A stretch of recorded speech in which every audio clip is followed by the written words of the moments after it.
देखो इन मूर्ख ग्वालों ने उन बाचाल कृष्ण की बातों में आकर के देवताओं के राजा इंद्र का अपमान किया है। अभी इनको इसका फल चखाता हूं। प्रलयंकारी मेघों को बुलाया महाराज इंद्र ने और कहा कि जाओ और ब्रज के ऊपर मूषलाधार बारिश करो।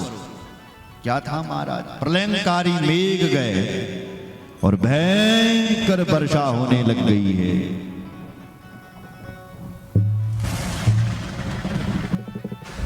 बहुत बारिश होने लग गई है। देखो कुछ मेघ ऐसे होते हैं भैया जो मंद मंद बरखा करते हैं, नहीं मंद मंद मनु गर्जित मेघा,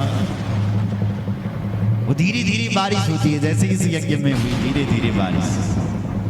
लेकिन कहीं ऐसी बारिश भी होती है प्रलयंकारी मेघ आते हैं और वो गड़गड़ाते हैं, कहीं बिजली गिरती है तो कहीं तूफान आता है, तो कहीं जमीन बह जाती है, कहीं आपदा आ जाती है। ऐसी प्रलयंकारी मेघ ब्रज के ऊपर गए और भयंकर वर्षा होने लग गई। गोपी वाले सब रो रहे हैं। गोपा गोप्यस्य सीतार्ता गोविंदम शरणम ययो। भगवान की शरण में, हे प्रभु रक्षा करो रक्षा करो रक्षा करो, हमारी रक्षा करो। भगवान बोले किससे? बोले तातुम रहसि देवाना कुपिता भक्त वत्सला। हे भक्त वत्सल प्रभु, देवताओं के जो राजा इंद्र हैं वो हमसे कुपित हो गए हैं। हे प्रभु आप हमारी रक्षा करें रक्षा करें। भगवान कृष्ण बल बल के मैं ना कौन तुम्हारी रक्षा। अरे तुम नहीं करोगे तो कौन करेगा रक्षा?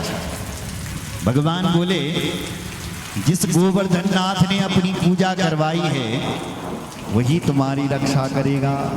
तो क्या करें? बोले चलो गोवर्धन नाथ के पास, जिनकी पूजा की। तो सारे गोपी ग्वालों को लेकर के भगवान गोवर्धन नाथ के पास गए। महाराज क्या करें? बोले प्रार्थना करो। तस्मान मच्छरणम गोष्ठम मन्नाथम मत परिग्रहम गोपाए स्वात्म योगीन सोयम में व्रत आहिता। भगवान का तू व्रत है क्या? बोले जो मुझे आर्त भाव से पुकारता है, हे प्रभु आपके अतिरिक्त मेरा कोई नहीं है। भगवान कहते हैं उसकी रक्षा में कर देता हूं। इसलिए भगवान सबको लेकर के गोवर्धन नाथ के पास। क्या करें? बोले स्तुति करो पूजा करो। सब लोगों ने स्तुति करी और भगवान ने सबसे कहा, बोले भैया मेरा भगवान मेरे कान में आकर कुछ कह रहा है। क्या कह रहा है महाराज? बोले ये कह रहा है कि ये इंद्र यदि ज्यादा ही बरखा कर रहा है तो मुझे छाता बना लो। सबने कहा इतने बड़े गोवर्धन नाथ कैसे छाता बन जाएंगे? बोले एक बार कोशिश कर। तो सबने कोशिश की महाराज, और भगवान ने बड़ी सहजता से इत्युक्ते हस्तेन कृत्वा गोवर्धनाचलं दधार लीलया कृष्ण छत्राकामिव बालकः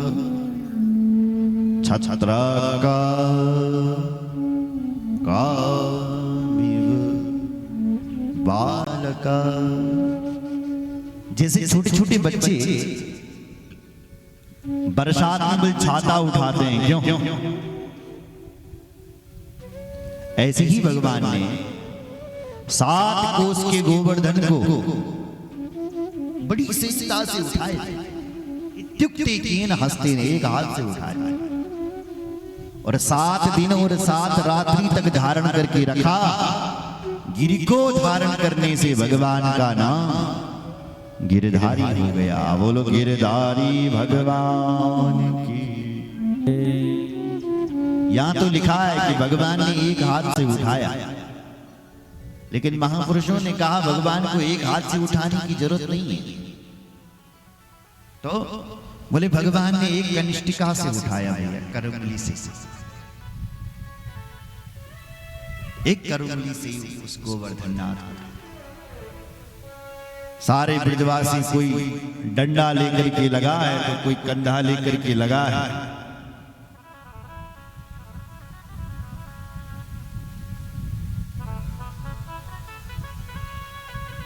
बोलो रामचंद्र भगवान की। हमारे बीच पूर्व जिला पंचायत सनवीर बेलपाल जी, अच्छा बेलवाल जी आए, उनके लिए जोरदार ताली। बहुत बहुत स्वागत, आपका अभिनंदन, बहुत बहुत स्वागत। बोलो भक्त वत्सल भगवान की जय, रामचंद्र भगवान की जय। सारे ब्रजवासी कोई कंधे को लेकर के लगा है, कोई डंडा लेकर के लगा है। धीरे धीरे 7 दिन पूरे होने के लिए आए, पर भगवान को देखा कि जिनकी एक कनिष्ठिका लगा रखी है बस। ब्रजवासियों ने कहा कन्हैया, हमारा जब ये वाला कंधा थक जाता है तो हम ये वाला कंधा लगा देते हैं, जब ये कंधा थक जाता है तो दूसरा कंधा लगा लेते हैं। अरे कन्हैया, हम तुझे देख रहे हैं कि तूने एक कनिष्ठिका 7 दिन से खड़ी कर रखी,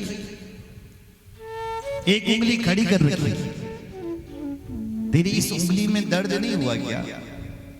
एक काम कर, हम सब हैं, संभाल देंगे तो थोड़ी देर आराम कर लेंगे।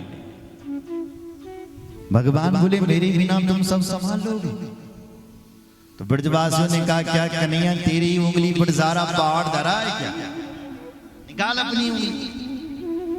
भगवान कृष्ण ने तनिक थोड़ी सी नीचे उंगली निकाली, सबके कंधे और डंडे चटाचट हो गए महाराज। भगवान ने चुप कर लिया। ब्रजवासियों ने कहा गजब हो गया, ये सारा पहाड़ के इस कन्हैया की एक उंगली पर रखा है क्या? निकालो तो भैया अपने अपने कंधे और डंडे।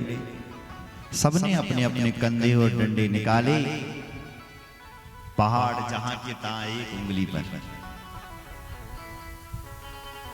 सब समझ गए, अरे भैया हम तो सोच रहे थे कि मैंने उठा रखा है, हम सब ने उठा रखा है, अब पता चला एक कन्हैया ने तो इस उंगली पर अकेला उठा रखा है। नंद बाबा के पास आए, नंद बाबा ये बेटा कौन है? ये तेरा बेटा तो हो नहीं सकता, हमें तो ऐसा लग रहा है कि ये कोई बहुत बड़ा भगवान है या देवता है, क्योंकि हमारे ब्रज में बड़े बड़े पहलवान हुए हैं, पर तेरे लाला जैसा नहीं हुआ है भैया। हमें तो ऐसा लग रहा है कि ये भगवान। सब भगवान को भगवान समझने लगे। इंद्र ने 7 दिन तक पानी बरसाया महाराज, खूब बरखा हुई। लेकिन फिर इंद्र ने कहा कि अब क्यों नहीं पानी बरसा रहे हो मेघों के लिए? तो मेघों ने जवाब दिया, बोले महाराज हमारे पास जितना पानी था सब बरसा दिया, अब कुछ नहीं रहा। तो इंद्र ने कहा भाग जाओ यहां से। मेघ मंडल चले गए, आसमान साफ हो गया, धूप निकल आई। भगवान बोले निकल जाओ ब्रजवासियों बाहर। एक एक करके सब बाहर निकले। भगवान ने जैसे उस गोवर्धन नाथ को उठाया था, गोवर्धन के पर्वत को उठाया था, उसी प्रकार यथा स्थान पुनः। भगवान पितम शैलम स्वस्थाने पूर्वत प्रभु पश्यताम सर्वभूतानां स्थापयामास लीलया स्थापयामास लीलया। जैसे उस गोवर्धन नाथ को उठाया था, उसी प्रकार यथास्थान रख दिया। सब ब्रजवासी अपने अपने घर को चले गए और सब भगवान को बल सब हाथ जोड़ने लगे कि कृष्ण हमारो भगवान छो, कृष्ण हमारो भगवान छो। अरे भैया ब्याज तक तू बहुत गलती वेगी छो, बहुत गलती हो गई है, पर अब हम गलती नहीं करेंगे क्योंकि कृष्ण साक्षात भगवान दूर दूर जा रहे हैं भगवान से। भगवान जी मन में सोचे श्री कृष्ण कि अगर यूं ब्रजवासी में भगवान समझ ली तो और लीला कैसे करूंगा मैं इनके बीच। इसलिए भगवान बोले हे भाई ब्रजवासी तुम्हें एक बात का पता नहीं है। बोले कौन सी बात? बोले मेरे भगवान ने मुझे एक मंत्र दे रखा है। कौन सा मंत्र? बोले मंत्र थोड़ी नहीं बताया जाता भैया। और उस मंत्र का चमत्कार यह है जब मैं वो मंत्र पढ़ना शुरू करता हूं ना तो जितने लोग मेरे सामने होते हैं उनकी शक्ति मुझ में आ जाती है। तो जब मैंने गोवर्धन उठाया तो मैंने वो मंत्र पढ़ना शुरू किया।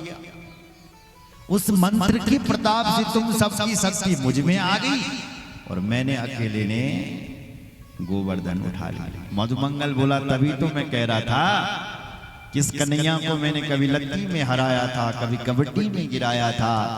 आज मैं सोच रहा हूं मेरी शक्ति कहां चली गई, इस पर इतनी शक्ति कैसे आ गई, किसने पहाड़ उठा लिया। अब पता चला कि मंत्रों के द्वारा इसने मेरी सारी शक्ति छीन ली।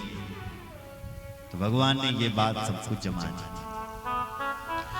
कछु माखन को बल बढ़ियो, कछु गोपन करे सहाय। श्री राधे जी की कृपा से मैं